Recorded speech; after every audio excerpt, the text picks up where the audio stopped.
So Dennis Felton, welcome to the show.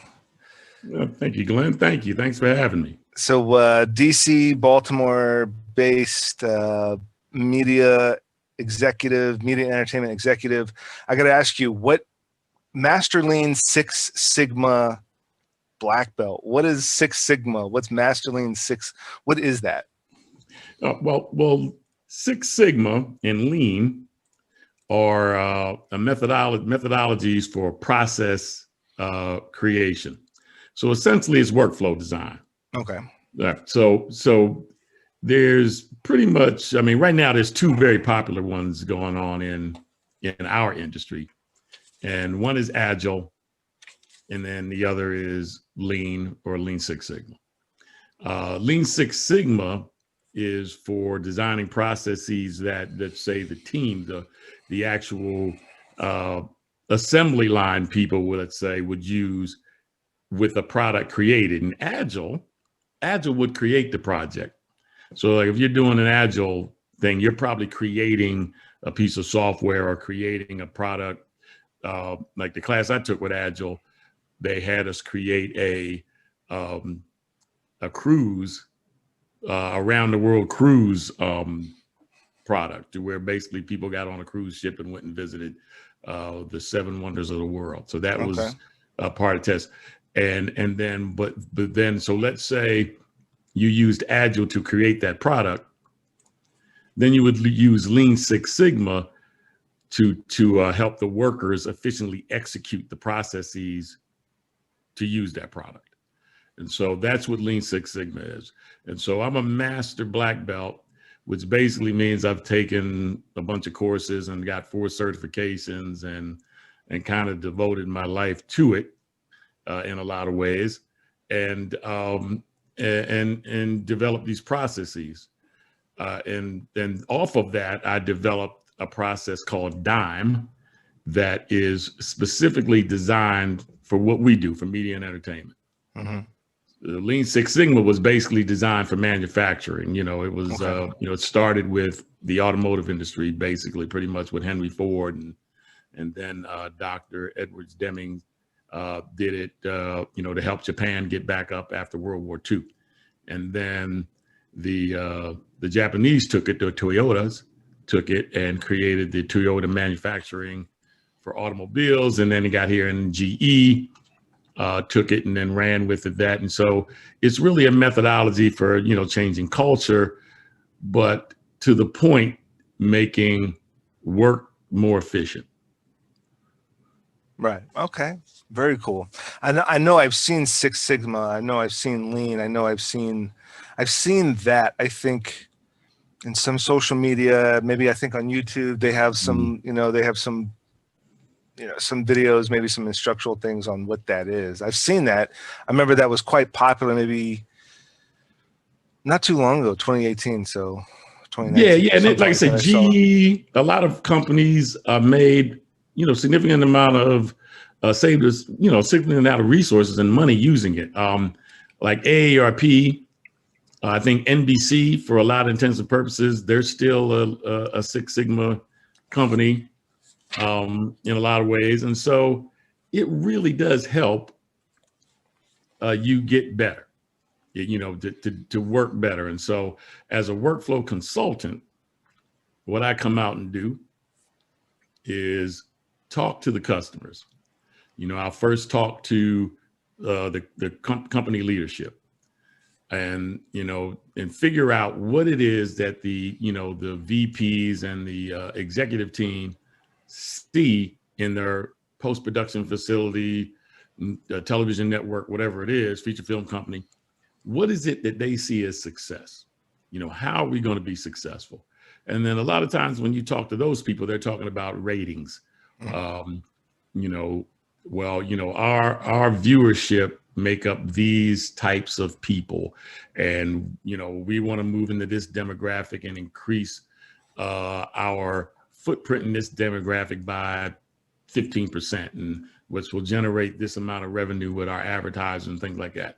And so then you have that conversation with them, and then the next step usually is having a conversations with the management team that directly manage or administrate the ecosystem. You know, the people that, you know, the head of engineering, senior producers, executive producers, things like that.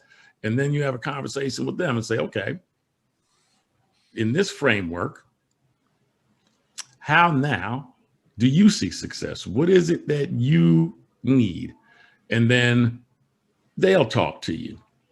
And then they'll give you their information, their input, their, you know, well, you know, we think, you know, we need to work better as far as ingesting. It seems like, you know, we've got a lot of, you know, things coming in, but we can't get a handle on it, which then slows down production. You know, our producers are having difficulty screening footage and things like that. So then they talk to you about that, and you take that information. And then you get down to the actual people that are actually working, the actually people that are putting their hands on it. And then based on the framework that you've gotten from the two levels of management, the administrators, the E-team, now you have a framework which you can then allow the everyday workers, the editors, the producers, the photographers, the ingest team, graphics people, in which they can work. Now, part of that process is making sure we're removing obstacles from the creative process. All right, that is the goal, because at the end of the day, that's how you get into these new markets you want to be in, right? So if the content that you're creating sucks, right, it doesn't matter how efficient you are, right? Nobody's still gonna watch it, you know, right.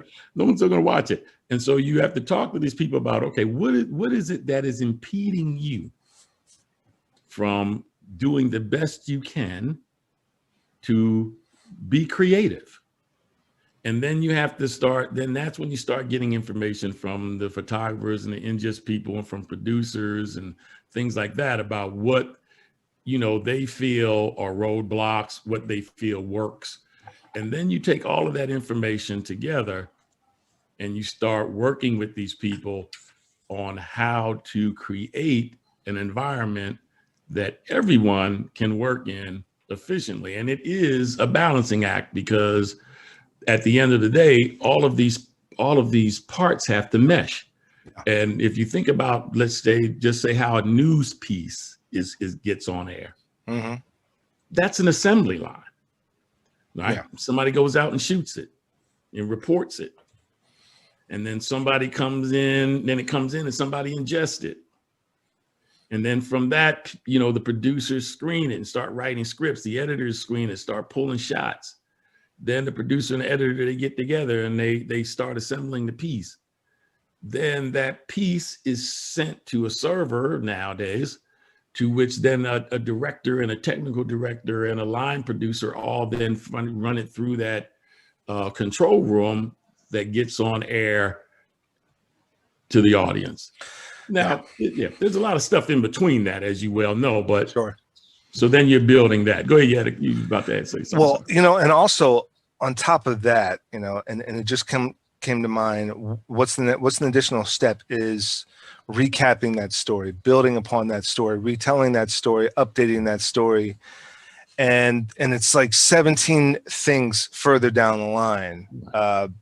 You know, just recently, for example, the Capitol was sieged. Yes. And live, they had to change right there live.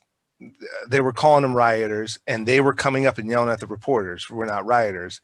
And right then and there, they had to make that decision.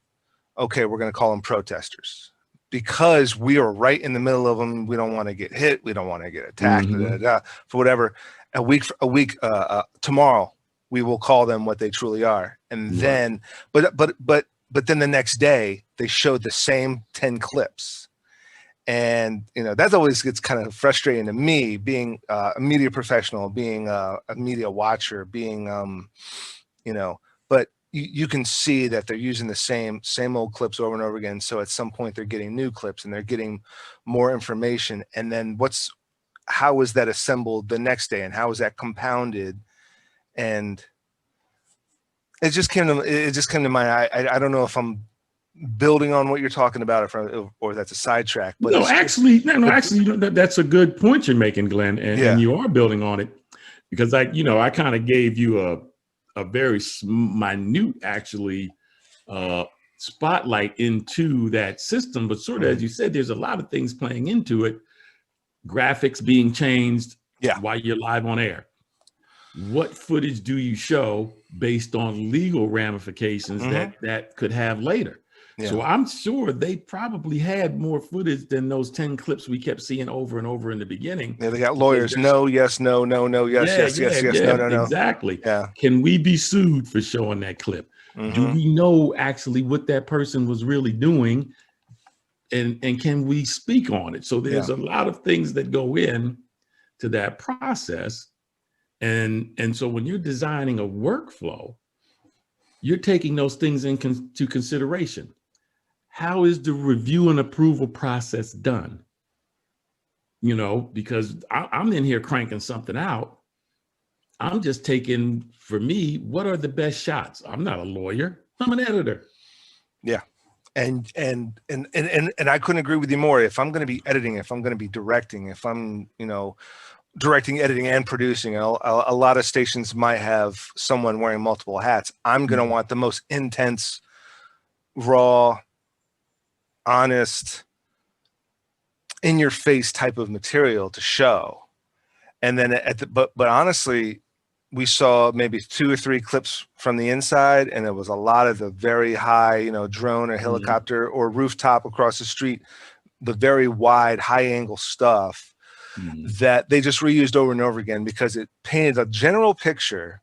And like you said, there might be legal ramifications, but yeah, I mean, let's maybe change it to something more happy, more fun. But say like the MCU, that there's an assembly process to say that the MCU movies, the Marvel movies, where they probably had a plan, a couple of Iron Man movies. Let's see how those work out, and then the second they were hits, a couple of other solo movies, and then they got like this crazy branching off, and then it comes back to an Avengers movie, and then 20 individual superhero movies, and then another Avengers movie, and then another 40 individual superhero movies and sequels. The second Black Panther, the third Captain America, the fourth Thor, and all these branching out again, and then culminating into Avengers Infinity War. And there's this but the assembly process is so vast on that, because there's also the theme parks and the merchandise and the toys and the shirts and the clothing and the video. Now you're getting into more of that. Obviously there's workflows in there for those individual parts, but you're getting more into how are tentpole feature films generated, and what is built off of those tent poles. So essentially, when you have a movie like, let's say, the first Iron Man, I'm not quite sure if Marvel had thought that the first Iron Man was going to be the tent pole. Had no idea, maybe. Because if you remember, they had tried. There were a couple out before that. The Fantastic Fours did poorly. The Incredible Hulk with Eric Bana, which is a Marvel character, but wasn't under that Marvel umbrella at the time. And so they were still trying to figure it out. Spider-Man's a Marvel character, but the rights to that had been sold to Sony. And so they were trying to figure out at that point what is going to trigger the response we wanted, and I think they had an idea because of Robert Downey Jr. Just to kind of I think for me, growing up with these characters, he was perfect, the perfect Iron Man. And that, but when that hit, then that's when I think they realized, why they were making it and why they were doing the focus group screenings and things like that. Okay, now we can build off this. And then as you know, I'm sure as you saw in the audience see, they would have the post credits. And I think it was in the first Iron Man, in the post credit is when they found Thor's hammer. And so, you know, then they kind of build off of those things. And then based on focus groups and things like that, and how these movies success, how did the character, how did the demographics with this character rate? Then that, you know, sort of decides what character was coming out next. And, you know, sort of like Chris Evans. Let's take Chris Evans, for example, which, you know, Captain America is probably my favorite Marvel character. Absolutely. Yeah. And for multiple reasons. But if you remember, Chris Evans was the Human Torch first in the Fantastic Four, which those movies didn't hit. I mean, they were okay, but they weren't like what we ended up seeing in the new Marvel universe. And so, but you know, then he gets that Captain America and First Avenger. After that, I think they pretty much knew. You know, I had someone who said they worked on Iron Man 3, and that Marvel had made so much money off of the first Iron Man and the second Iron Man that they hadn't even come close to spending it all. And so everybody's salary got doubled. You know, like I said, even the people that were sweeping up after people were making $35 an hour. So everybody got a boost. And so those, like you said, those movies just, I'm sure they exceeded the expectations of the people that were producing them. Absolutely. Well, you mentioned DIME. So DIME is the Six Sigma for media. Yeah, then that's something that I developed. And so DIME, it just stands for Define, Design, Implement, Improve, Measure, Monetize, Exploit, Explode. And what the issues that I found using Six Sigma in media and entertainment is it was too slow. All right, you know, in our business, we're moving at 100 miles an hour. And you know, they wanted it yesterday. You know, by the time they called you and they wanted it last week. Yeah. And so the short of it, so not to get too geeky, is many times in manufacturing, you have to do a lot of testing of, you know, a lot of charts, a lot of mathematical equations and things like that, just to make sure things are going to work. We really don't have to do that in our business because we have organizations like SMPTE, for example, the Society of Motion Picture and Television Engineers. Well, they had their testings. They've already tested it, right? We know that the MXF container is going to work. We know that the interoperable master format, IMF, is going to work. ST2110, you know, media over IP.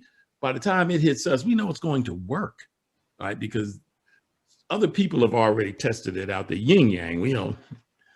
So we can skip that process. We can skip a lot of those processes and go straight to designing, defining the problem, and then designing the opportunity to maximize the resources we're spending on installing media over IP. And so with that in mind, that's why I created this methodology. And actually, I was very fortunate, very blessed this year that SMPTE gave me an opportunity to present at their virtual annual technical conference this year. And DIME was one of the video on demand features, and it did pretty well. You know, we got about the same amount of people that viewed that video on demand program that was actually showing up to the live events. And so felt pretty good about it. And I've been using it for 10 years. Pretty much I started using it back in, 2010. You know, when I was doing an implementation for AARP, and I said, you know, I really don't need to use all of my Six Sigma stuff for this.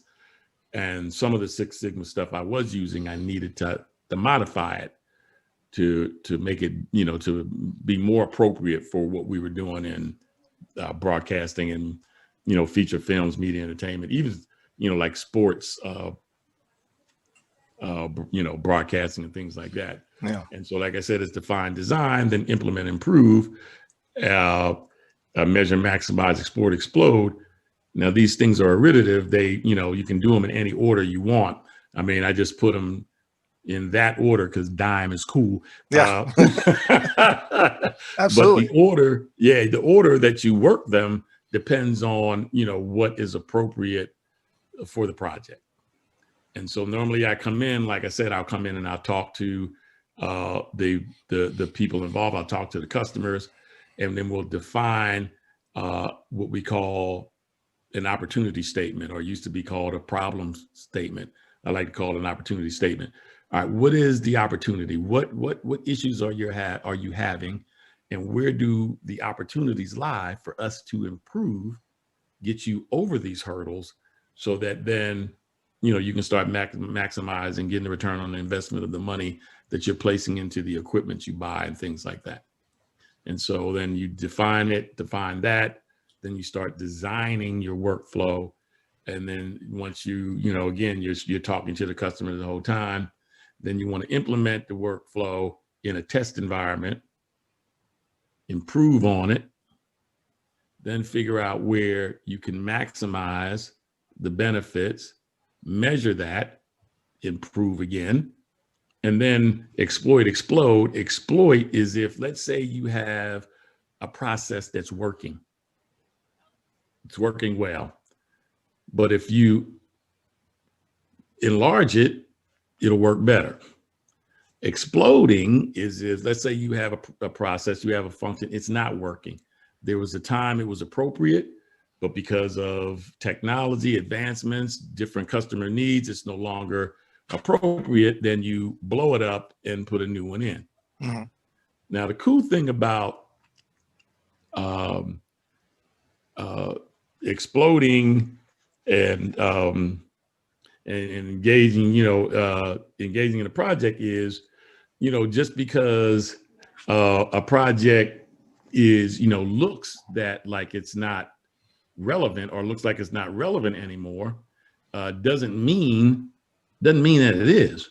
Just because it's no longer generating the results you want, doesn't mean that it needs to be exploded. It actually could be an opportunity for it to be exploited. So let's say you're looking at an area and it's having a bunch of issues. There's a lot of failures. There's the people that are working it are overworked and things like that. But then when you look at that process, you see basically the problems it's having is oversubscription. That right. That there's too much flow coming into that pipe. And so that the people or the resources you have can't handle it.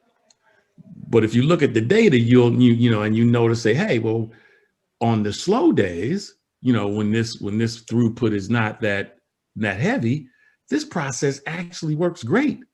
So maybe it doesn't need to be exploded, even though it's failing right now. Maybe what we need to do is exploit it, maximize it, so that it can handle the great job that's being done in front of it, and put out more product so that the process in back of it is now maximized.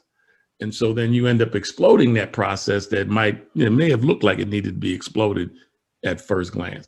And so that's the cool thing about, workflow and the things that I do is, a lot of times once you start, taking a really close look at what artists are doing, and you can say, oh no, wait a minute, actually what you're doing is great. We just need to tweak it a little bit. And now you can, keep this process that, you like, that you thought was bad, but boom, we just need to tweak it a little bit. And so, that like I said, that's the great thing about what I do, because I am an artist. I do edit. I was a TD for a long time. I was blessed to work on a lot of great projects as an editor. I ran Steadicam. And so I do understand that side of it. And so coming in, being able to help artists, get those great ideas and all the stuff in their imagination on canvas is really the most rewarding thing I think I do. Is there like a course? Is it something to sign up for?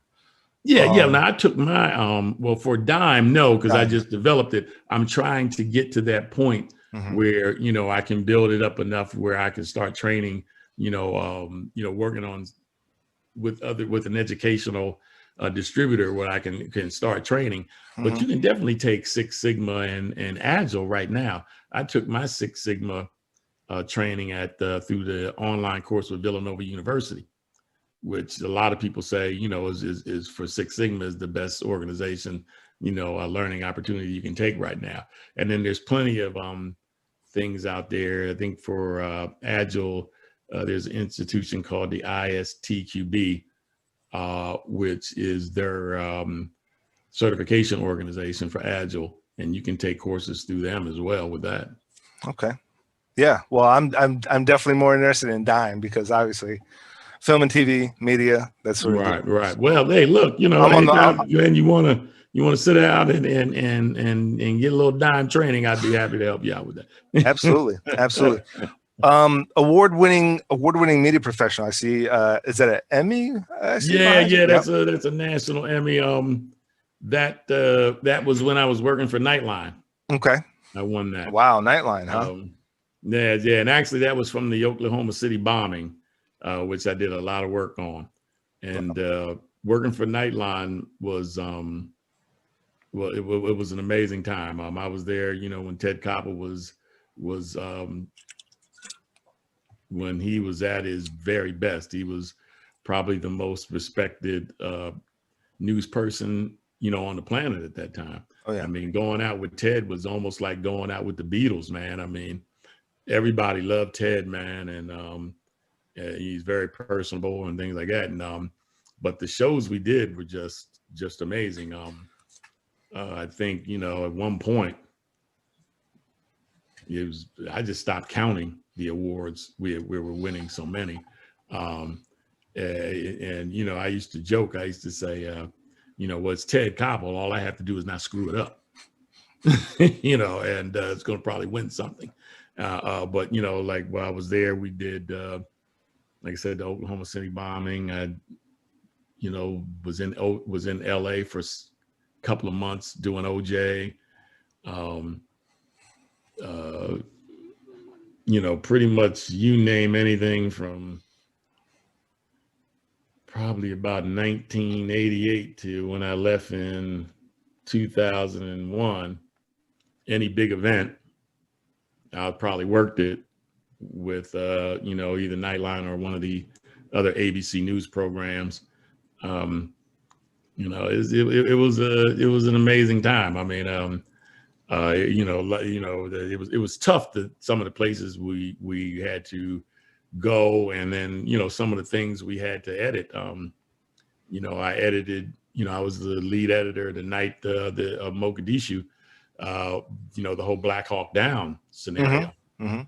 You know, I cut that for World News Tonight that night. And seeing some of that stuff, you know, changed me as a person. Bosnia, Rwanda, I cut a lot of that. Yeah. And I, you know, still to this day, some of that stuff, I get emotional. I'll cry if I think about it too hard. Just man's inhumanity to man. But a lot of times people ask me, because I went to a school of performing arts in high school for what we do. And people ask me, well, why aren't you going to feature film, man? I mean, you could have won the feature film. Why aren't you going to? And I was like, well, you know, I'm a child of the 60s, and there was a lot of things going on that time. And I felt that the truth needed to be told. And, you know, during the Million Man March, I was going to take off and go to the Million Man March, like, you know, pretty much every black man at ABC was doing. And there's a real good friend, you know, man, I forget Joe's last name, but he was the senior producer. He was the senior producer for World News Tonight in Washington. And he was like, Dennis, man, I need you to stay. I was like, man, Joe, I'm going, man. I'm taking off. All right, I'm going to the Million Man March just like everybody else. He said, Dennis, he said, if every black man at this network is out on that day, he said, what do you think is going to happen to the coverage? And I Right. thought about it. And I said, you got a point. I said, I'll stay if I can do the Louis Farrakhan piece. I'll stay. I won't take off. And he said, you got it. And so that's what I did. And pretty much, I was maybe one of two African-American men, two black men that were in that bureau that day, because every other man was marching. I even had friends come down from my hometown, Harrisburg, Pennsylvania, stay at my house, and they went to the march. And I explained to them why I wasn't going, why, that I had an obligation, to make sure, especially the Farrakhan speech, because I didn't agree with everything Louis Farrakhan said, but I did want to make sure that it was projected in a way that represented what what the march was all about. And it was. And I had the opportunity, I was, very fortunate that I was respected enough that, on other issues, I could say, hey, we got to reshoot this because, this is slanted. I mean, there were times that we would do pieces on welfare and they would come back with footage of all black people. And I said, well, wait a minute, now 85% of everybody that's on welfare, they're white. I said, but whenever you shoot this, you're bringing back all project footage. It's not, that's not the majority of people that are on it. So, you got to go out there and shoot it with some balance. And to the credit of the news organization, they would go back out and reshoot it. And so there were things like that, now that I'm older and then, the kind of money I could have made had I been working for Marvel, I mean, I kind of wish maybe, I had, but I don't have any regrets. I mean, because I think I did help. Like I said, that trophy there's things hanging on my walls. We won a lot of awards with a lot of great people. Some people who gave their lives. I then worked with a gentleman who lost his life in Bosnia to a sniper.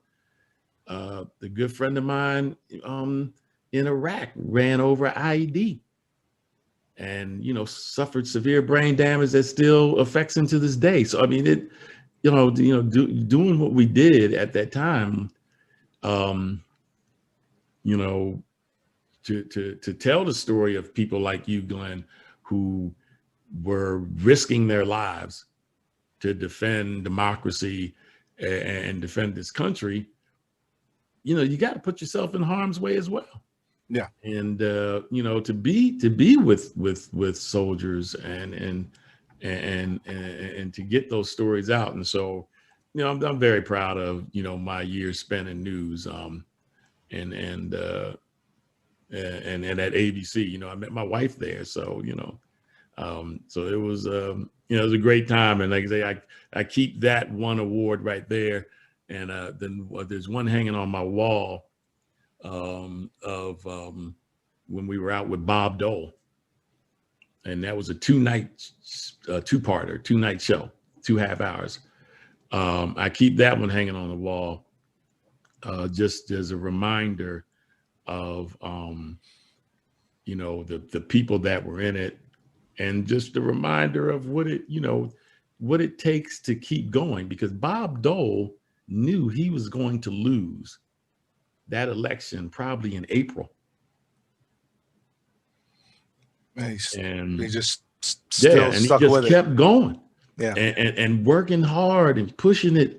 And I mean, both parties asked the news organizations not to tell how lopsided it was, because the Democrats felt that if you said, oh, wow, we're going to win easily, Democrats might not come out to vote.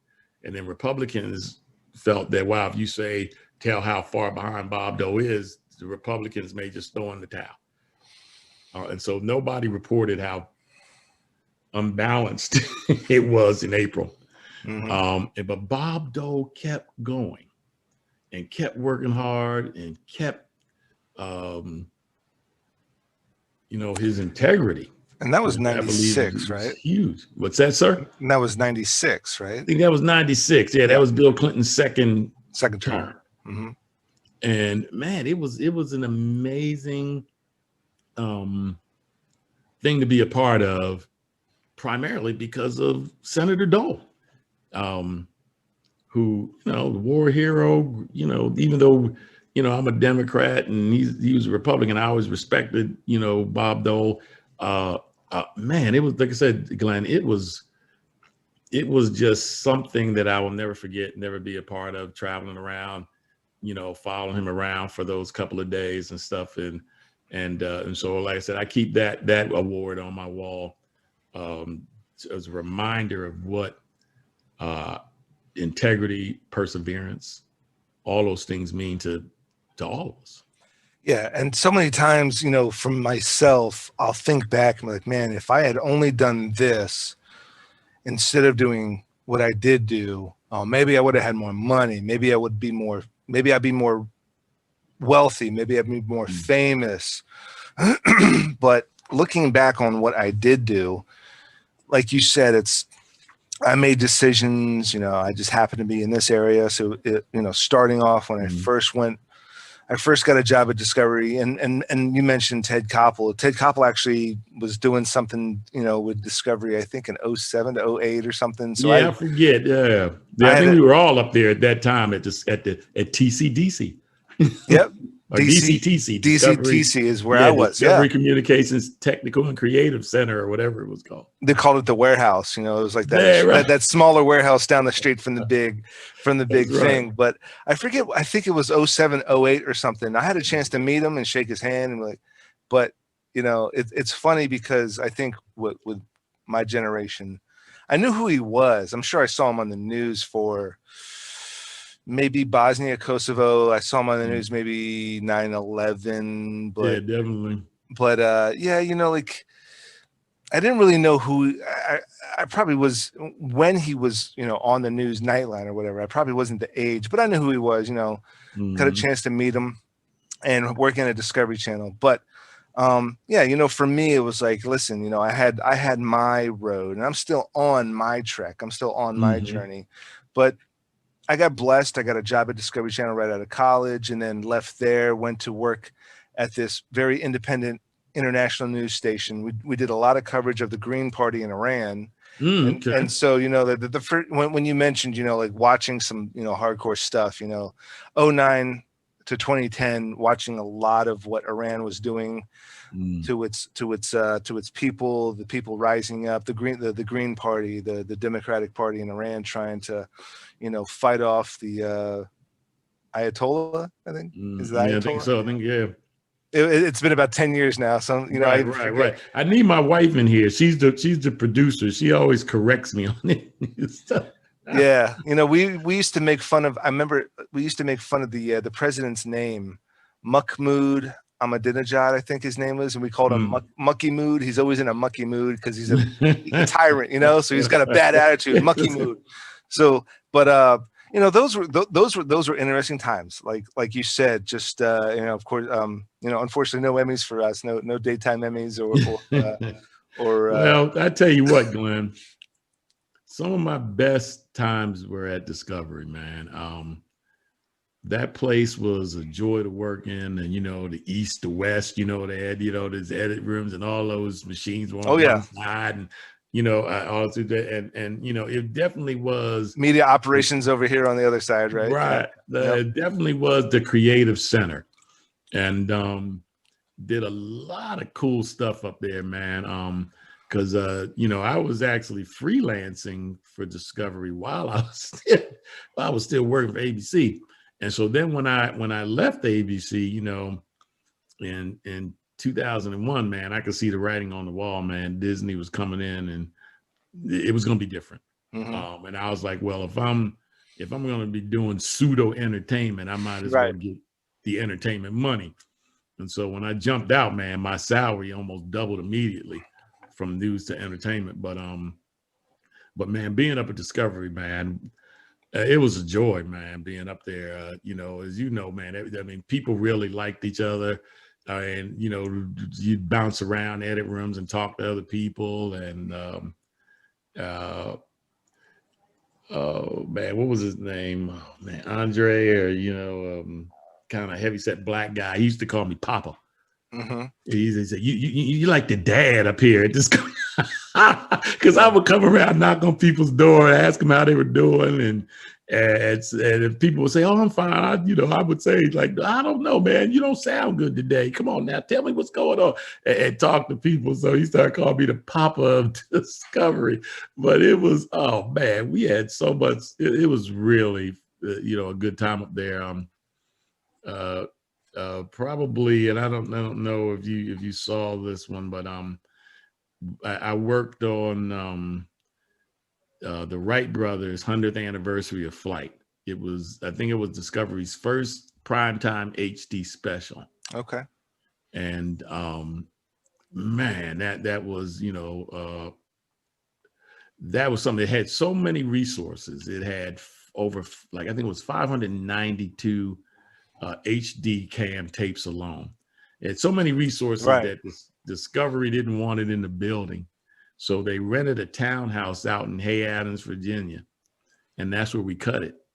And so every day, man, we'd be out there, man, and it was a group of guys, man, and so we it had a balcony in the edit room. I set my edit room up on the second floor because I was the lead editor, and the other people were on the assistant editor and the second editor were on the first floor. But the second floor had a balcony.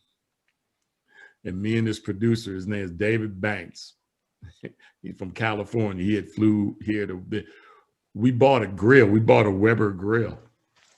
And we'd be grilling steaks and ribs while we were cutting this piece, man. And you got your own micro DCTC. Yeah. Your own grill and plenty of nights we'd had to stay. We had to spend the night there and stuff like that. But that was, that was the good times, man. Doing those kind of projects, and what made it all fun, man. Yeah. All fun. I mean, for me, Discovery Channel, I learned a lot, and it was a blessing to get a job right out of college into my field, into my major, what my field was, what my hopes and dreams had been since high school. And so to get a job at Discovery Channel, learned a lot, met some really cool people, but, I just wasn't I was doing a lot of source material stuff. I started off doing a lot of shipping and source material work, and then graduated to the media operations, a lot of assets, all the assets, duplications, right. and things of that nature. Eventually digitizing, but I learned a lot, but it just wasn't, like my mind was always set on, camera in hand, on set, shooting stuff, capturing stuff, traveling, that sort of deal. And I asked around, like, hey, how do I become an editor here? How do I become, how do I start producing these shows? And they said, oh, you got to leave and you got to work for one of the post houses, or you got to work for one of the production houses, right? And then maybe come back as a freelancer, or maybe come back as a producer, or some sort of thing like that. Right. Yeah. And so that's what I did. And fast forward, 7, 8, 10 years later, in the last 5 years, I started acting too, and getting a lot of detective roles in those ID crime shows, in the reenactments, in the dramatic reenactments. Yeah. I got folks that I worked with 10 years ago, like, bro, did I just see you in one of my shows? I just cut the promo. And did I just see you as a detective for tomorrow's episode or next week's episode? I'm like, are you? Oh, what show is that? Because I need to find out so I can take a note. No, man, I'll get a copy of it. Show it to the wife. I'm like, what freaking show? Because the last 5 years, a lot of the production houses left. Right. Because Discovery left, so a lot of the production houses left. Yeah, a lot of that was. There's still a couple around, but of course, I think my last acting gig was March 9th or 10th, and then I had another production gig as a crew member on March 12th, and then quarantine hit, so it's all been remote work and stuff like that. But it's little things like that. I haven't won an Oscar. I haven't won an Emmy. I haven't won. Me and the wife, we live quite humbly. I mean, listen, I live in Montgomery County, so for a kid from PG County to now live in Montgomery County, I think I made it. I feel like that's right. You're doing. I'm rich. That's right. I'm very wealthy. You know, you can find my stuff on TV. So I'm on. So I'm kind of famous. I'm kind of rich. In my mind, coming from PG County, listen, I'm blessed. I made it. Yeah, right. No complaints. But that's right. But you know, like Look. you were saying, you know, it's what we have done, and you know, sometimes, you know, our path isn't exactly chosen for us. Right. Sometimes we're put on this one path, and it's been a blessing, and it's been a fantastic ride. And looking back, it's like, oh man, if only I had made this one decision instead. And it's like, listen, you know, that's going to come, you know, what, Right. you know, if you have a goal, you know, you keep working towards that goal, and it's a step-by-step process. Right. And, you know, this, that, and the other thing will come. You keep persevering, keep trying. But like, I've done some cool shit. And I got some, you know, I got some cool stories. I got some cool videos on YouTube of like my own little private behind the scenes of my own web series, documenting these other things that I did that are, you know, in my mind, pretty cool. And so, yeah, you're absolutely right. So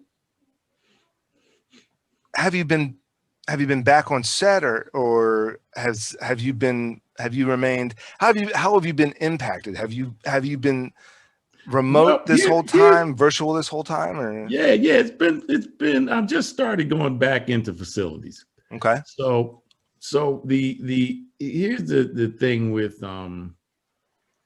I guess this would be the how have I been impacted by the current state question.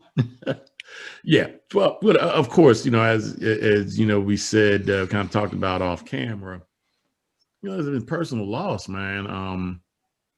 You know, I lost some family and friends to this disease, and it's been brutal, man. It has been brutal. No one in my household has caught it, but we lost a neighbor, got 2 doors down, been knowing since, you know, pretty much for more than a decade, living in this cul-de-sac. A couple of family friends, a couple of family members, a very close friend that, you know, they're not sure if it was COVID or something else, because, you know, his family couldn't afford to do an autopsy, but he was fine one day, dead the next. And so, you know, even if it was the stress of COVID, we still lost him because of it. And then, you know, as far as business was concerned, you know, Avid did restructuring, and I was laid off in that restructuring because of COVID. And so, you know, that was an impact. And then even before the layoff, we had stopped traveling, which that wasn't a bad thing. I mean, because I was doing about 98% traveling. And a lot of my clients, because I was doing, you know, in my early days, I was doing high-end post. And then at the end of it, I was doing Sinclair Broadcasting. I was flying between the high-end post and Sinclair Broadcasting. I was flying all the time. I mean, my customers basically from Texas and over. And as you know, I live here. I live in Prince George's County now. I live in Mitchellville. So I would fly out of Reagan, but I was flying to the West Coast. And so even if I would leave the West Coast like at 3 o'clock on a Friday, well, that was already 5 o'clock. I mean, that was already 6 o'clock here.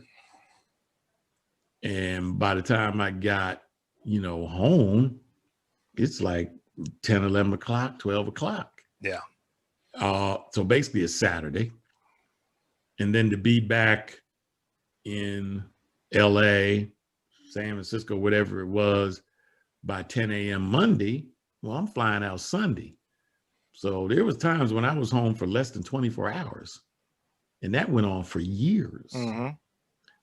So it wasn't, I mean, I wasn't totally, to be quite honest with you, I wasn't too upset when they called me say that I'd be laid off. Because I kind of I wanted to leave, but you kind of got the golden handcuffs on, or well, in Abbott's case, they might have been the silver handcuffs, on.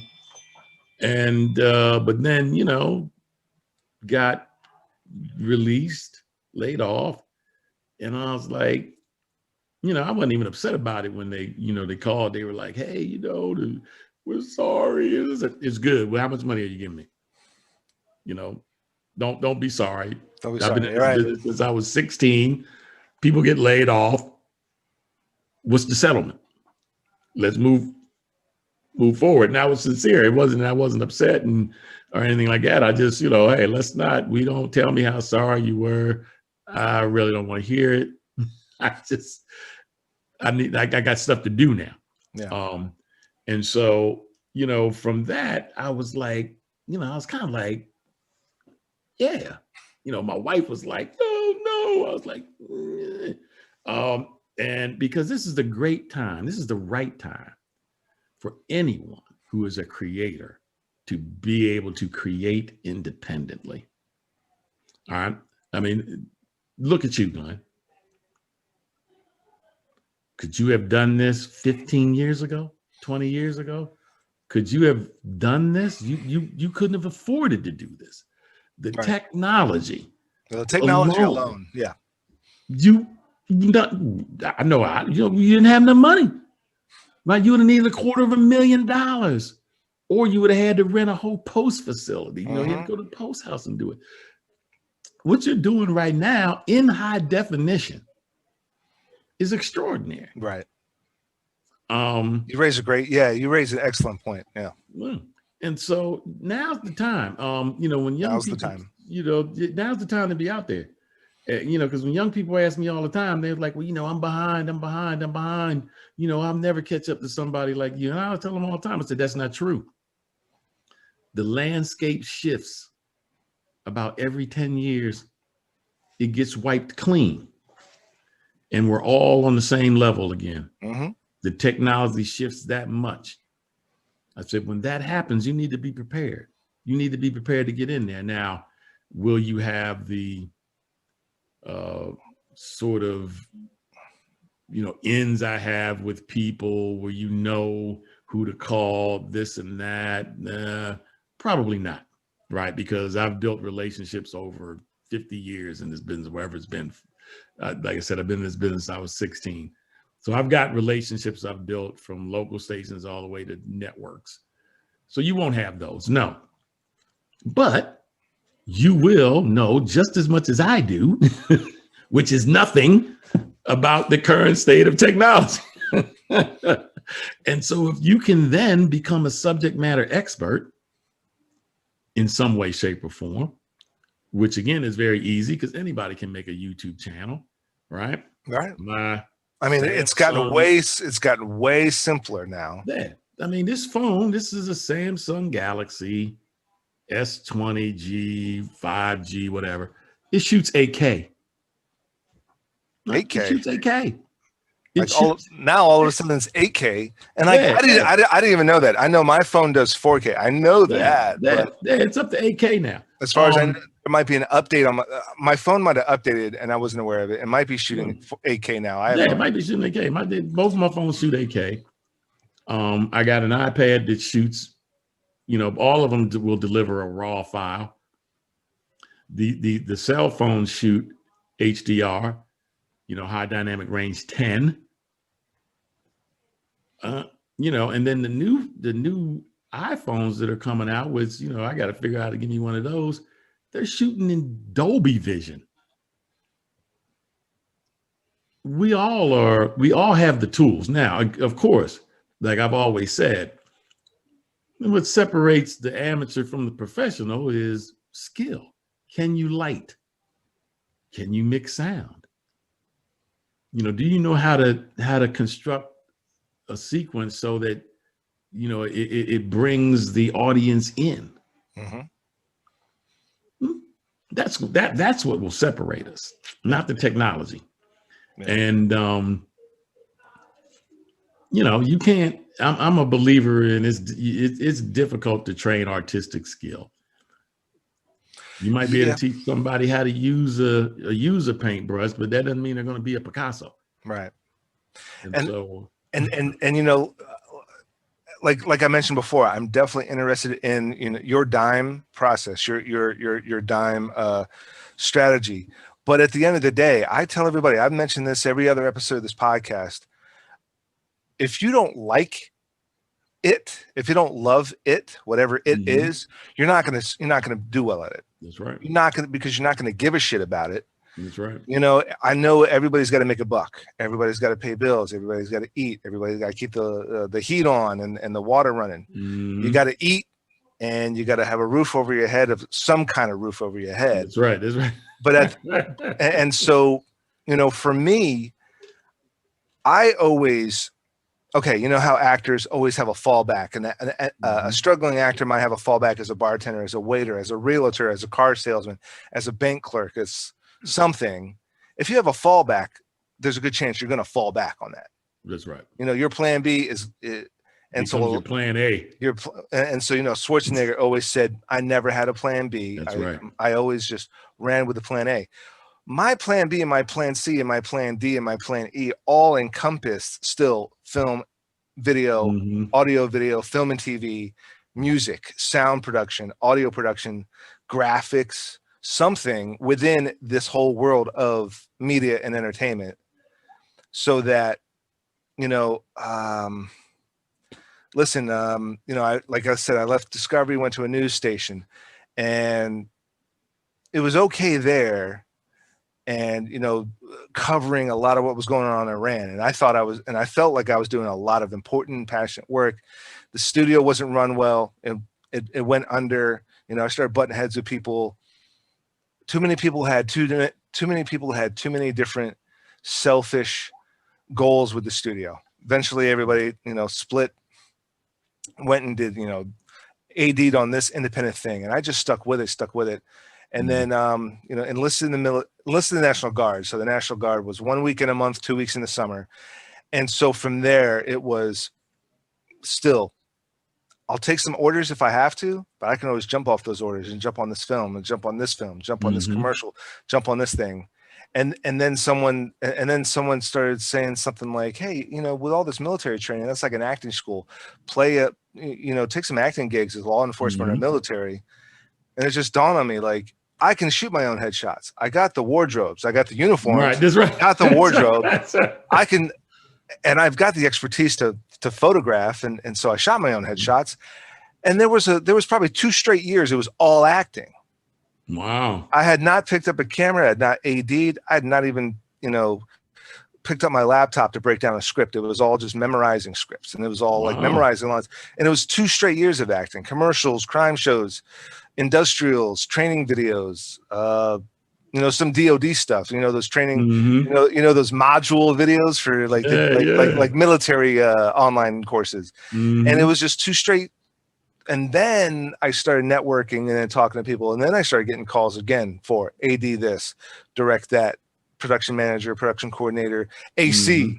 And then I started doing a lot of AV work, live events of those really boring conferences.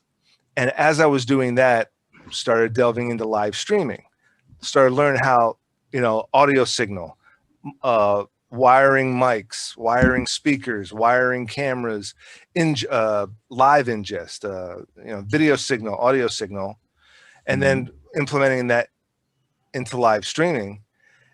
And then it dawned on me like, oh man, we can use Zoom and kind of do that and live stream Zoom to do a podcast. Right. And then quarantine happened. And then the AV people and the live streaming people said, "Oh, I just looked at your podcast. That's exactly what we're doing now with these virtual conferences." That's right. Turned into remote work. And it was just like this kind of vicious cycle, a healthy vicious cycle, this healthy addiction to tech and to experimentation. And hindsight now is, I always wanted to experiment. I always had to work, but I stuck. I didn't go sell cars. I didn't go, I didn't go for an IT certificates. I didn't, well, kind of did, with live streaming or whatever, but, right. I didn't go to be a realtor. I didn't give up and go into IT or realty or cars or banking or bartending. I didn't do any of that. every day was something different, but was stuck within AV, audio, video, film, TV, Right. to where I might have like this big acting gig with lines and it's on TV. And then I might have a gig where I'm setting up 20 mics, 20 lavalier mics, wireless lavalier mics for a week. But then a lot of those cool gigs are sending me to New Orleans. They're sending me to Florida. They're sending me to Montreal. They're sending me to Philly. They're sending me to New York. I mean, there was a gig I had in New York, very high paying, and I just monitored a projector. And I was in New York for a week. Right. And I'm baffled. And it was a great gig, and I'm not complaining. I really hope I'm not shooting myself in the foot. But I set up a live stream coming from somewhere else to projectors in another conference room and a camera so that they could like relay. And this was pre-COVID. And this was pre-COVID. And so now all that technology is now going to be like a super ultra hybrid 2 years from now, where you got, and I'm biffing the word, you might know the terminology better, where you've got, a room of 500 people in California, you got a room of 500 people in New York, but they're kind of doing this conference. Oh my gosh, what the hell is that called?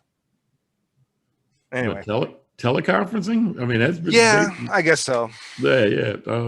But no, yeah. But here's the thing, Glenn, with me, and one of the things that came out of, the current state was my theories on remote workflows were all proven to be correct. Yeah. I had been pitching to Avid for years. Why are you flying me to places to log into a terminal? I can log into that terminal from my house. Right. All right. Why are you flying me somewhere to stand in front of a group of people who are sitting at terminals? I'm sitting at a terminal. Dude. Group of people are sitting at a terminal. Like, you can do this remotely. Exactly. Now the customer wants you there, blah, blah, blah, blah, blah. I was like, look, I don't stay at the Holiday Inn, not to take anything away from the Holiday Inn. And I don't eat at fast food restaurants. I said, so they're paying, it was basically $2,400 a day plus expenses. That was to fly me out there, put me up in a fancy hotel, feed me from a fancy restaurant every day, breakfast, lunch, and dinner. Yep. And then fly me back. Man, when COVID hit, my first assignment was with QVC Japan. Now, before COVID, I had to go to Japan. Now it was COVID. I got with, I talked with them a couple of days before. We did set up. Let's make sure you can get in. Let's make sure I can get into your servers. Let's do this. Boom, boom. Let's walk through it. The day before, we did another checksum. And then I taught the class for a week. They were in Japan. I was here in Mitchellville. Right. And everybody was happy. And then, we've been rocking and rolling that way ever since. Now, some stuff you do have to go in. I went to the FBI training center, because they're not allowed to have remote access, for security reasons. So I had to go in there. Since I left Avid, I've been doing work for CBS, and where they rotate people, you're home for a week, you're here for a week. So I've been doing when there are people that are rotating or out, I've been coming in, engineering, workflow, stuff like that, coming in, helping them out with that. But again, there's nothing I couldn't do from home. There's nothing that can't be done from home. You have, PC over IP, companies like Teradici are doing it. You have, different storage companies, AWS, Amazon, Google, different storage companies that are doing it. And even ones, that aren't as expensive as, or which they're pretty cost effective, but there's some companies out there that are even more cost effective that are doing, both block and object storage. And so it's just finally forced people, I believe, to realize, being an entrenched person, being a person that constantly says, well, this is the way we've always done it, is not good for business. Right. Mm-hmm. Oh, yeah. You've got to stay on the forefront of technology, and you have to make sure you're maximizing the benefits of that technology. And take time to, as you said, take time to experiment, take time to try new things. And I would say that's the next thing that's been an upside from this is the time to reflect, recharge, and improve. Yeah. Yeah. For me, you hit the nail on the head. For years, I've been wanting to start steadily working more from home, working remotely on whatever it is I could, live streaming stuff and editing. And, believe it or not, there was a couple of films that I production coordinated for very cheap, but I did it remotely. Someone needed the script broken down, scheduled, shot listed, budgeted.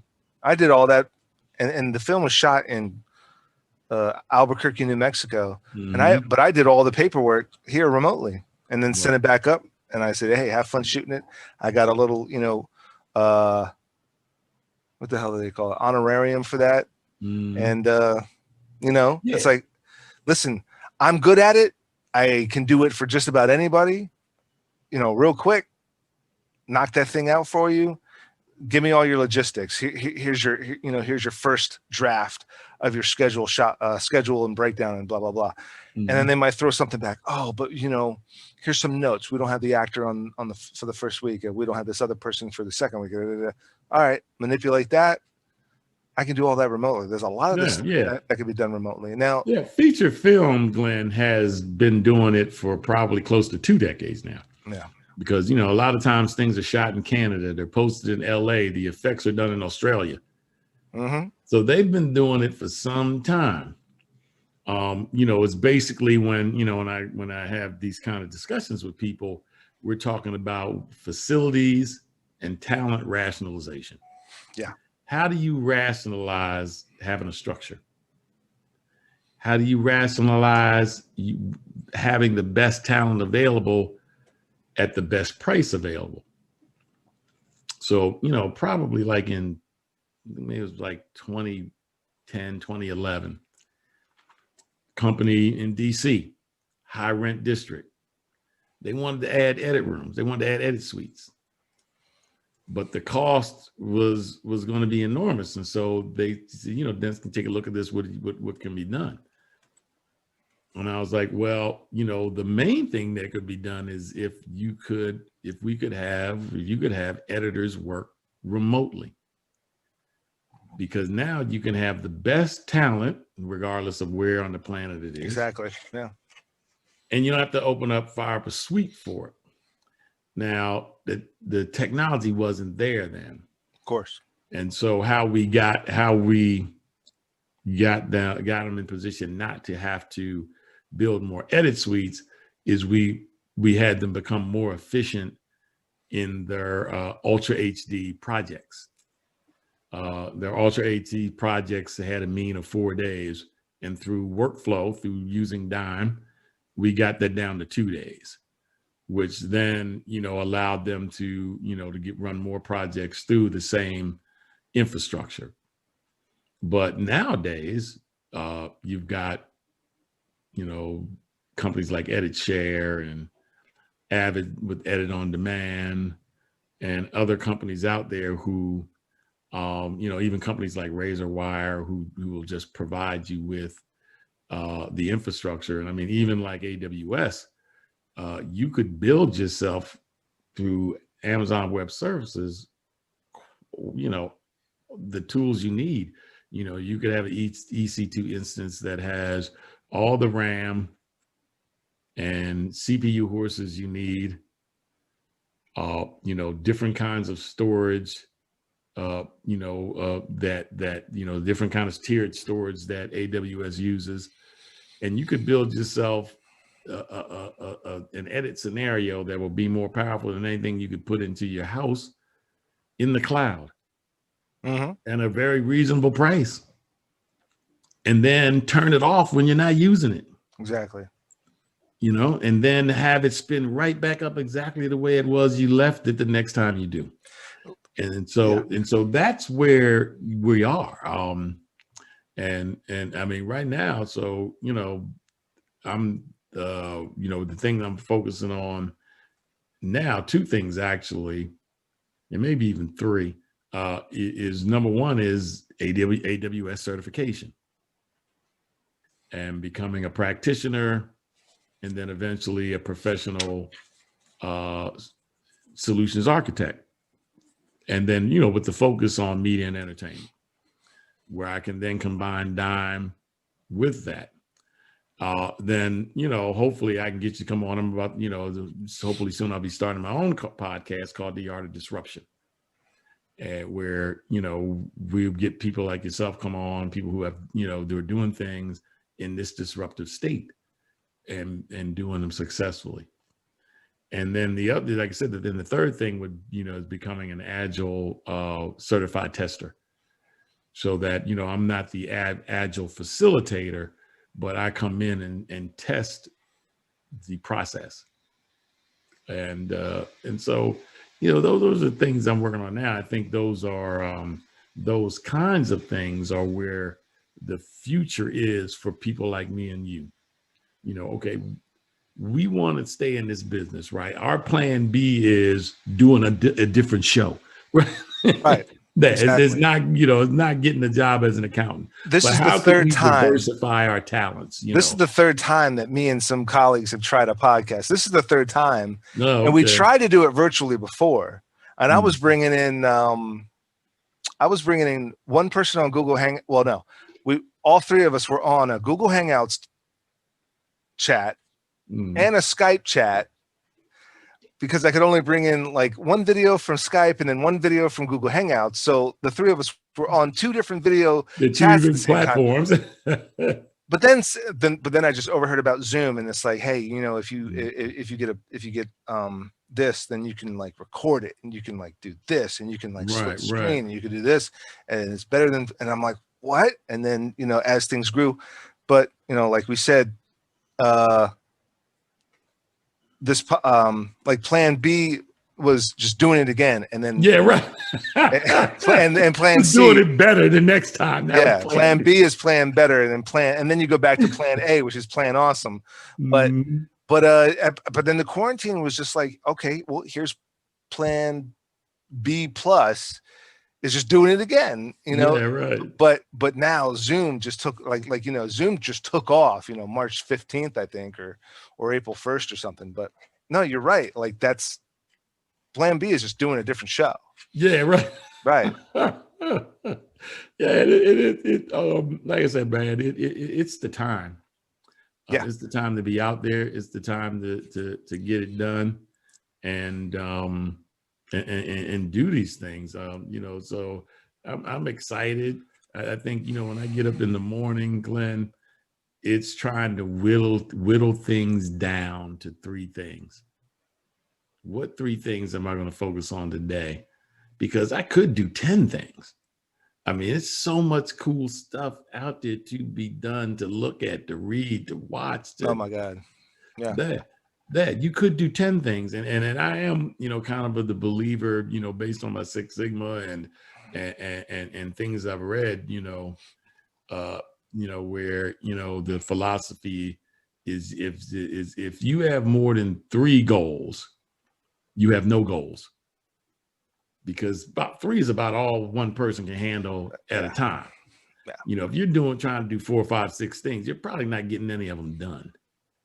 And so, you know, every morning, you know, I get up, you know, I read the Bible, and, you know, I read, you know, some of my, you know, because I was a football coach and still love football. So I read a lot of the coaching emails I have, because they, you know, these people, these men and women really, you know how to get people organized and moving, and also how to motivate themselves.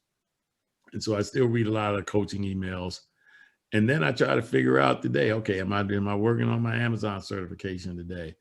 Am I laying out scripts for, you know, start refining scripts, you know, and graphics and stuff for this podcast? You know, am I running errands for my wife? Yeah, you know, or there's things I need to do for my kids, you know, but I try to get those things laid out early in the day and try to stick to them. Now, of course, there's times when things come up and you have to put one thing to the side and replace it with another. Yeah. But, you know, I really try not to work on more than 3 things in a day, because I really found out, you know, definitely for me that, you know, that's where I'm at my best. And that's when I can best get things done, even if it's for other people. See, I'm addicted to multitasking, and I'm addicted to maximizing the output from what. There's only 16 hours in a day. I'm going to sleep 8, especially, you know, married with a 10-month-old, coming up on 11 months old. I'm probably going to be sleeping 9 to 10 hours. Happy wife, happy life. So I go to bed. When she goes to bed, she needs to sleep on me for like the first 30 minutes, and then she rolls over to the other side. Gotta give her that time. She has to, like, you know, sleep on me for the first 30 minutes at night, right? Yeah. So it's multitasking. So there's going to be, okay, I got all these different, you know, assignments in my reminders, in my to-do list. Every day there's a to-do list. Okay, so it's going to take, you know, 30 minutes to copy all this footage to this external hard drive. Do that now, then go vacuum, do a load of laundry, come back. It's not, oh, it's done. Okay, so then take that footage, put it in compressor, because I have to compress it, and I got to export it as, you know, from MOV to MP4, whatever the case may be. Do that. That's going to take 5 hours. All right, cool. Now it's time for lunch. Cook for everybody. Swap the laundries, wash to the dryer, the dry to the basket, wash to the dry, and doing all these other things around the house. And it's like, okay, now it's time to sit down. I got to look at pictures. I got to Photoshop. All right. So before I Photoshop, I go downstairs. I run the dishes, take out the trash, run the dishes, do the laundry. And then it's like photos, set a timer for how long, pause, take a break, hang out with everybody for an hour, do laundry. And it's about multitasking, and it's about structuring that organization of the multitasking. And and sometimes there's days where I'm like, I'm not doing jack shit today. I'm gonna play with the kid. I'm gonna watch TV with the wife. I don't even care what she wants to watch. What do you want to watch? We're gonna watch what you want to watch, and just have the kid on my lap. There's days where you just gotta stop. But you know, like I got other things running while I'm live here on you with with you on the podcast. I've got other things, copying, rendering, exporting, converting, whatever the case may be. That's right. There's always like a second and third thing going on. And you're right. It probably is 3 things a day. And that's really got to be like, and you're just bouncing back and forth between them. You know, I guess I multitask as well, you know. Kind of the same thing. I do this for an hour, then I do that for a half an hour, then do something else for 45 minutes, and I'm back to the thing I was doing for an hour. And I just keep bouncing back between those things. And then I don't count like you got to put the laundry in. Oh, start the dishwasher. Maybe I should, but I usually don't. You don't count that. All right. I don't count them. It gets done, but I don't count them in my 3 things. maybe those things are like 1 to 1.5, maybe half of the things, you know, but you're right. You know, there's always like 2 projects, but I have to like, I've been trying to minimalize, and I've been trying to like, you know, work-life, you know, thing. And so for me, work-life balance is two things of production and then everything else is, you know, the family and the stuff around the house. And so if I'm copying something, I'm probably, you know, rendering something else or exporting something else or uploading something else. And then it's all the other house and wife and kid stuff. Or I've got the laptop on my lap while something's going on. And then I'll take a, and then that's where I'm swapping. And, you know, it's tricky. It's tricky to find that balance. And there's a lot of people that don't know how to, it's an organization. It's like you said, with the dime or with the Sigma 6, you know, it's that organization, it's that flow, it's that management of the process of the flow. That's right, man. And that's why I definitely, you know, need to jump on that dime to as far as we gotta get you going, man. We'll get you. I can't wait. I can't wait. Well, what's your driving force? I mean, what's your driving force with Dime? What's your driving force with well, I think, you know, for me, you know, it's kind of been with all of it. I love creating. I love coming up with new things. I love doing new things. You know, even when I was a kid, man, I rode motorcycles. I was always trying to find something else to jump, you know, a new path, the dirt path to conquer. Football, it was all about, you know, the next opponent, you know, from when I was a player, even when I was a coach. And so I think that's my driving force, is the next challenge.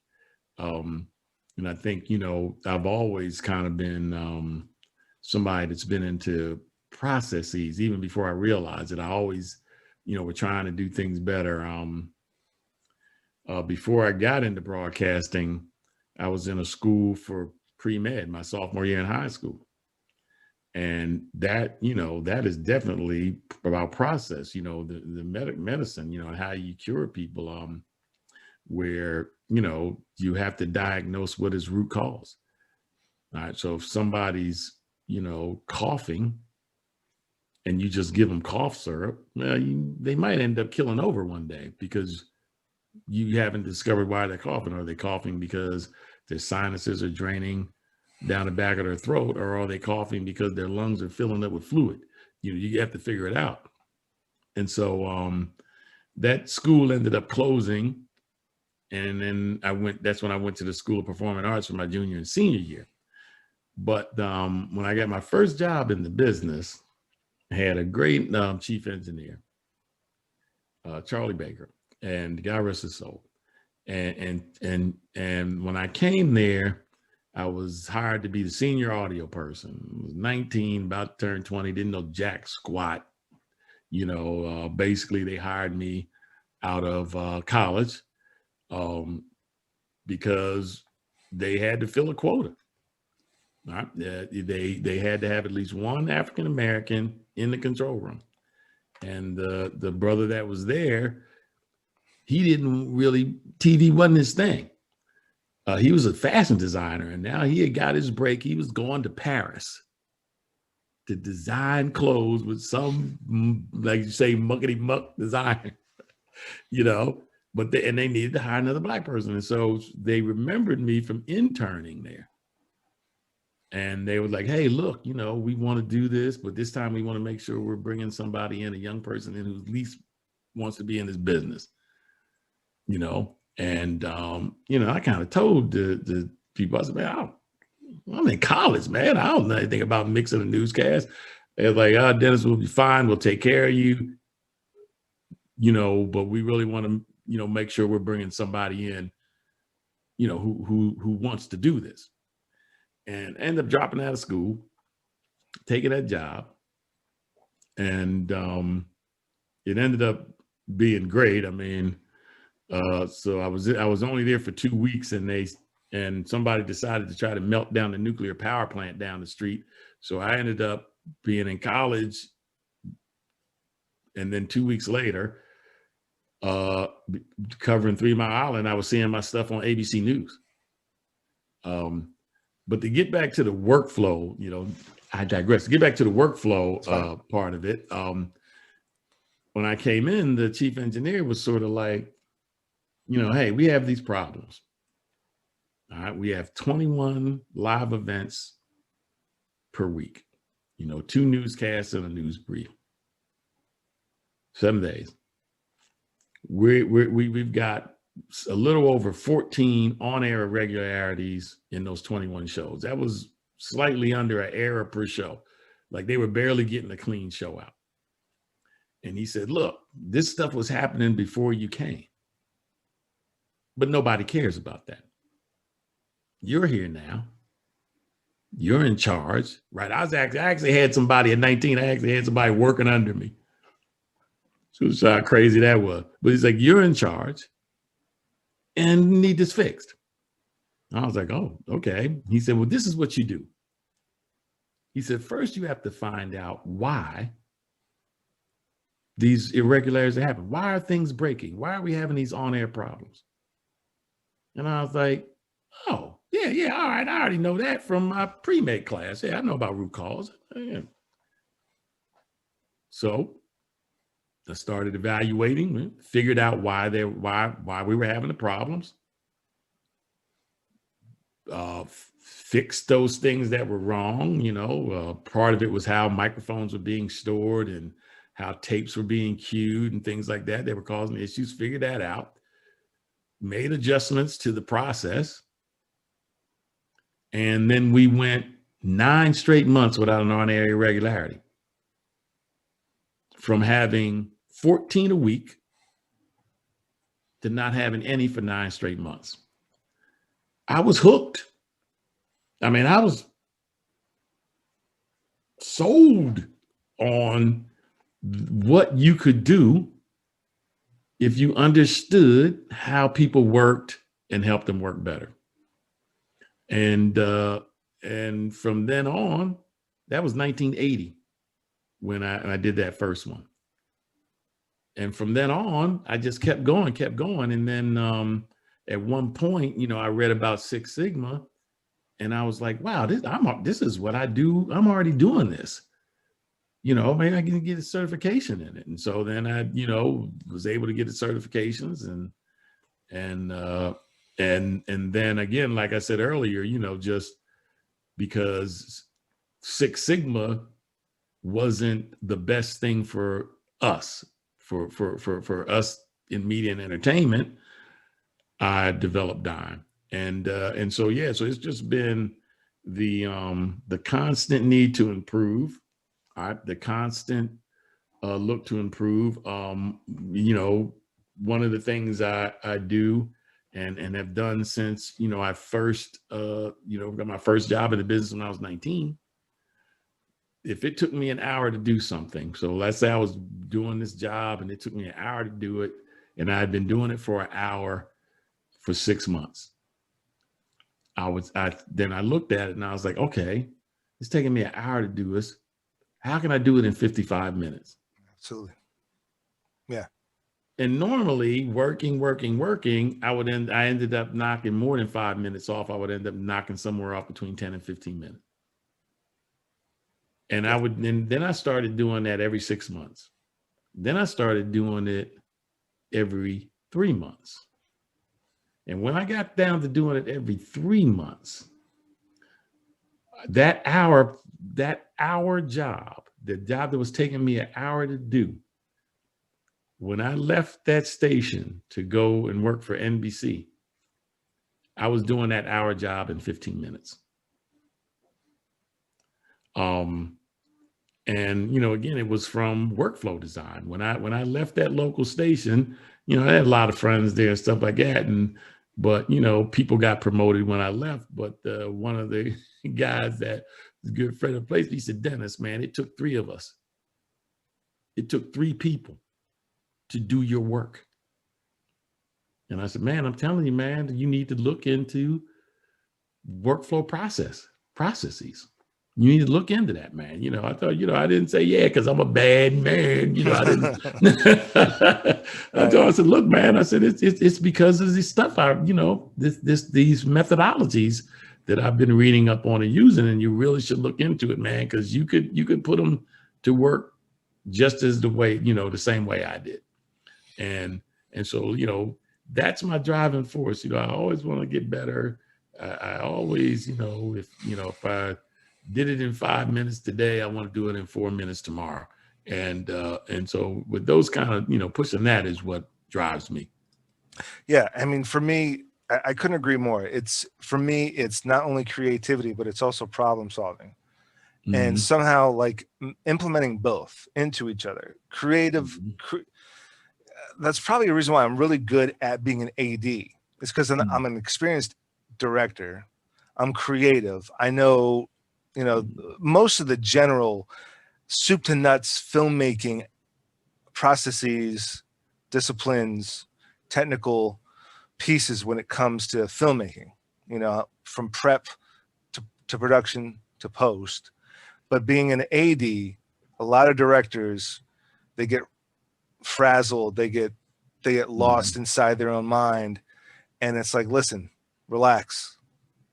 We got to chip away. We got to check boxes. We just got to chip away. You start chipping away at that, at that block of concrete that turns into this sculpture. So this is our shot, right? Okay. It's taking too long. Your setup is too complicated. We got to break down this shot back some, right? And then just check boxes, that sort of thing. And it's problem solving. It's coming on set. Hey, listen, man, this is a dope script. I like it. Here's what I have in mind. You're the director, you're the writer, but this is what I have in mind because, I've seen your setups where we've been trying this a couple of times. We gotta scale back, and we gotta simplify it, dumb it down. Because at the end of the day, when you watch some of these bigger budgeted things, they're dumbed down. They are. You're not seeing it because that's the magic of editing, magic of special effects. If we have that, then let's focus on dumbing this down so we get it in the can, so on and so forth. It drives my wife nuts. There's things around the house, and it's like, I'm gonna knock it out. Not now. Yes, now. Also, procrastination is what drives me nuts. I can't stand procrastination, and I prefer knocking out problem solving. So knock this out, knock that out, streamline it. Like you said, the work process, making it simple, making the workflow simpler, faster, more streamlined, maybe, that sort of deal. I couldn't agree more. I love it. What's the new you? What's the new year, new you, new Dennis, the new normal, new you, new Dennis? I'd say the new normal is kind of what we've been talking about.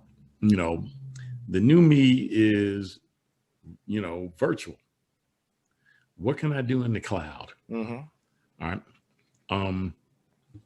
For a long time, I've been just totally fascinated with paying the minimal amount for hardware, but then maximizing the benefits of somebody else's resources.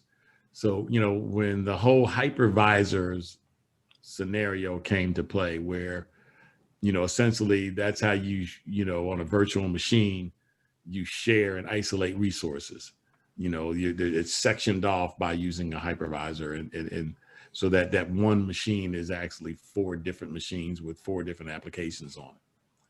When that first came out, I was like, man, what that should mean to me is I can buy a very low-end computer, fork most of my money into the graphics card, just enough to get onto somebody else's box who has the horses.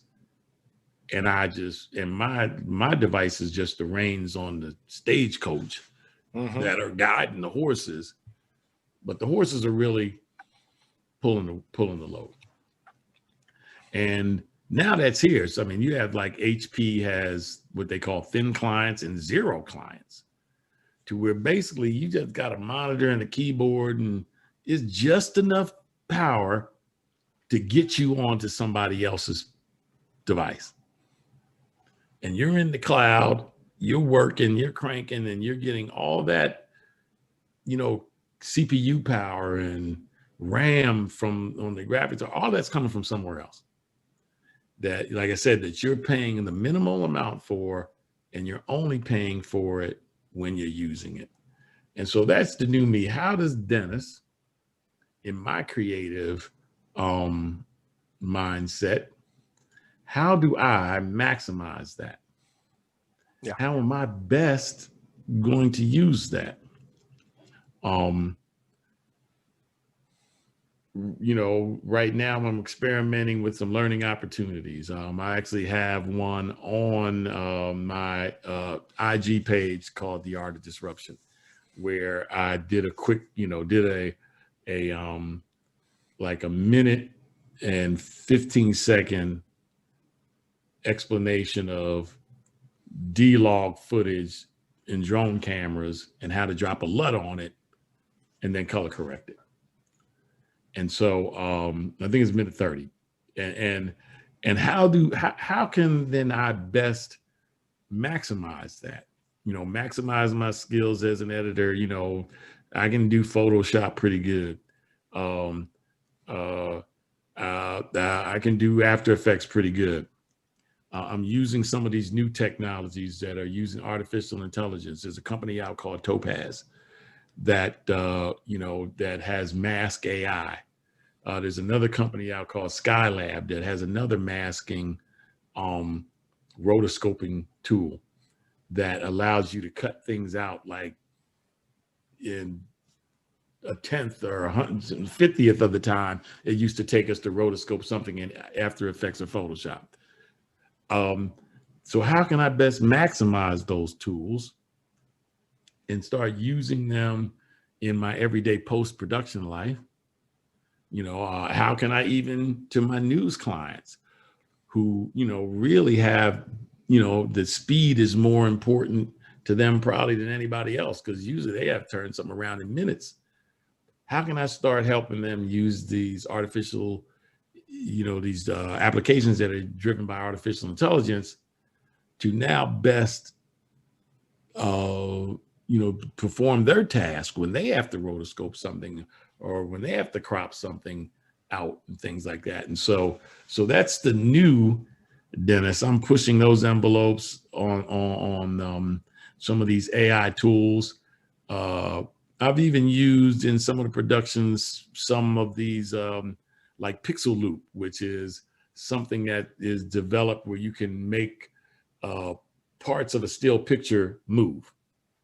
That's been used by a lot of, you know, like kids on their iPhones and stuff like that who are making posts for Instagram and Facebook. Oh, I'm gonna make that waterfall move in this still picture. Mm-hmm. Well, I've been using those in high-end productions and high-end editing because you can export out a 4K file. And so right now, that's pretty much what most people are airing is 4K. And then using that to add motion to pictures and things like that, you know. And so there's some pretty cool stuff out there. And so I think, you know, just staying current, making sure I'm always, you know, on social media, looking at the artists on there, because there's a lot of great artists out there, man. I mean, you know, these Webby Award winners and things like that, the people that are winning Webbies, man, that they're kicking butt. I mean, yeah. You know, a lot of times I spend more time looking at Webby Award winners than I do Emmy Award winners, because the Webby Award winners are really breaking ground. Right. And so if I, you know, that to do me to stay up on, you know, social media platforms, Instagram, TikTok, making sure, you know, that I'm watching, you know, the new generation of artists, regardless of what their age is, you know, the new generation of artists, and then seeing what these tools are and how I can apply them to my game. You know, all right, I need to do this. And right now I'm doing it like that, man. That took me an hour and a half to do that. If I use that app right there, that just took me 5 minutes to do what it used to take me an hour and a half to do. And so now that gives me more opportunity to be creative, because one of the things I do say in my classes that, yes, when you start getting at that level where everybody's creative, right? You're at that level, right? You know, so you're at that level, I'm competing for a job and I'm a finalist. Those top 3 or 5 finalists, we all bad boys and girls. What separates the good from the great? Speed. All right. So I used to get a lot of jobs, and that's how I got hired at Discovery. And at one point, I was the highest paid editor at Discovery at one point. And how I did that was, my philosophy of creativity is not a state, but it's an equation. Speed and accuracy can equal creativity. Yeah. And how that is, because if I can do 10 versions in the time it takes someone else to do 5, more than likely, one of my 10 versions or some conglomeration of my 10 versions is going to be better than their 5, just on sheer numbers. Mm-hmm. And so I got a lot of work at Discovery. They would bring me in for 8 hours to do something. I'd finish it in 4. And then I would tell the ladies up front, that did all the scheduling, I said, hey, I'm done. They said, oh man, Dennis, but we got you on 4 more hours. I said, look, if we can get the paperwork done in enough time for me to get over to the movies house over there, that Silver Spring movie theater over there. I said, there's a movie I want to see starting at 1 o'clock. If you can get me out enough time that I get to the movies, I'll give you back the 4 hours. They get that paperwork done, I was out. But then they would bring me back. They would say, wow, because that 4 hours worth of money, they could now use that for another project. Mm-hmm. And when they would think of that other project, they would say, man, Dennis worked with us. We'll bring Dennis back.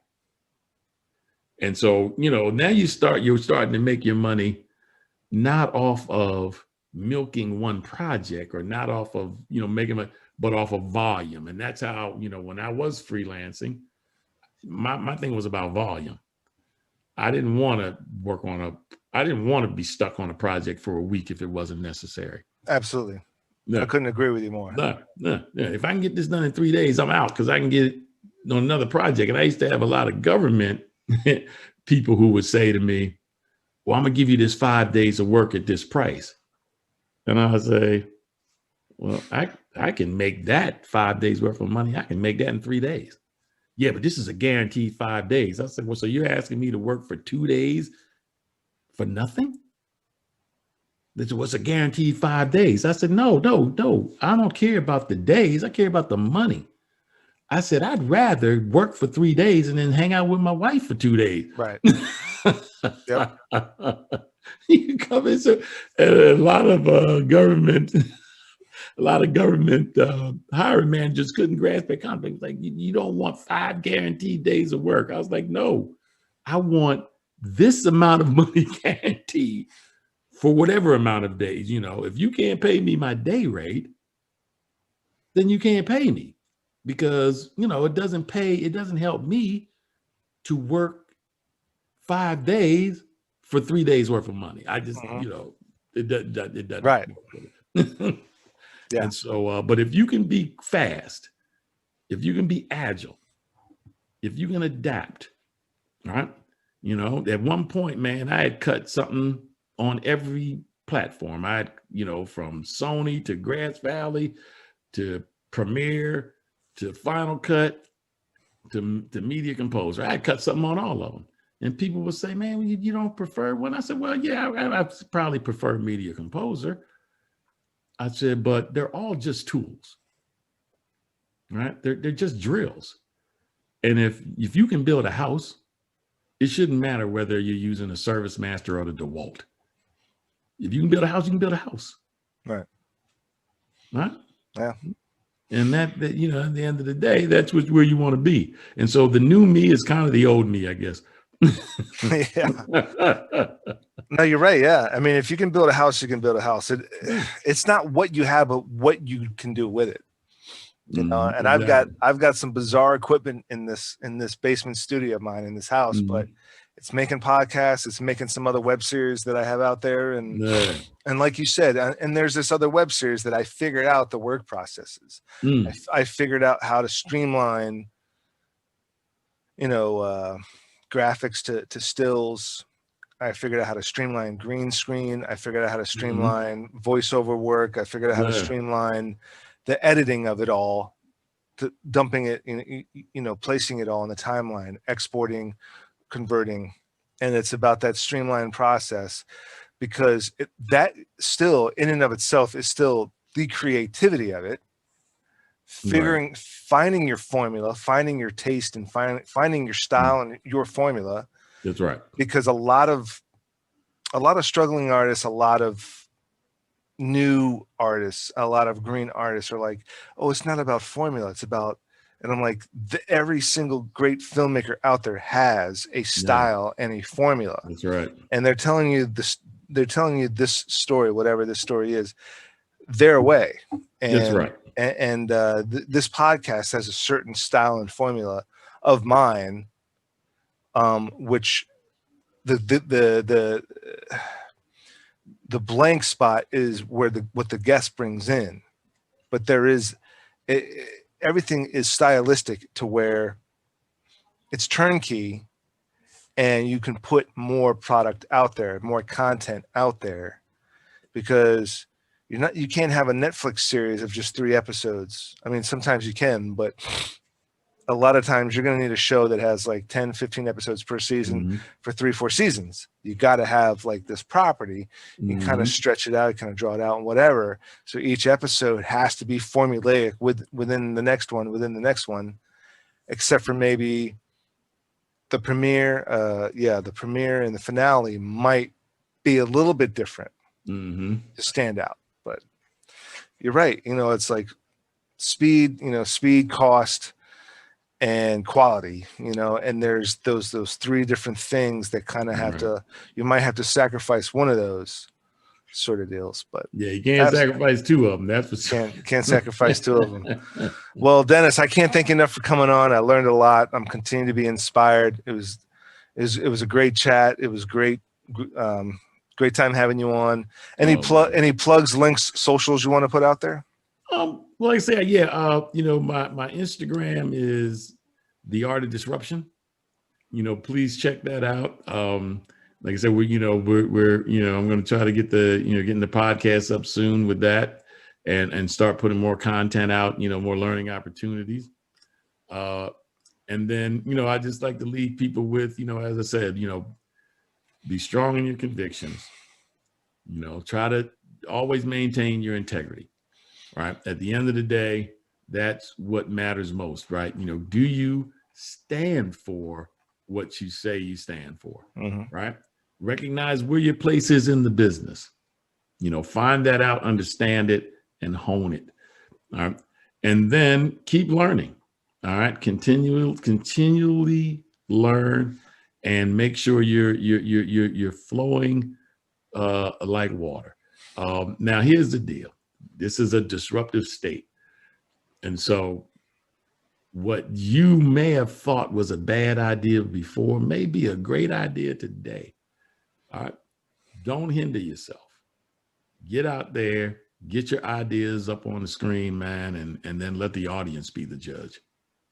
Yeah, I can't agree more. I have a lot of colleagues. I got a lot of friends and family that say they want to do this, that, and the other thing, and they haven't even pulled the trigger on one page, not one page, not one sentence, not one musical note, not one file, not one picture. And it's like, just do it. Just pull the trigger. The more failures you have are the more ingredients to success. That's right. The ultimate failure is just quitting. That's right. But making shitty product that's not bad. Is not bad. You're actually, you're doing something. You're doing something, man. Which is more than a lot of people. But if you make something shitty, then you're going to learn from that, and you're going to make. That's right. Hey, like you said earlier, Glenn, that's when you go to your plan B. This is my third podcast, by the way. That's right. You do a better show. Podcast. And this one, I think you're like episode 123 now. Like the whole quarantine, the whole quarantine, you took advantage of a shitty time, and took my third attempt at something, and it's kind of doing all right.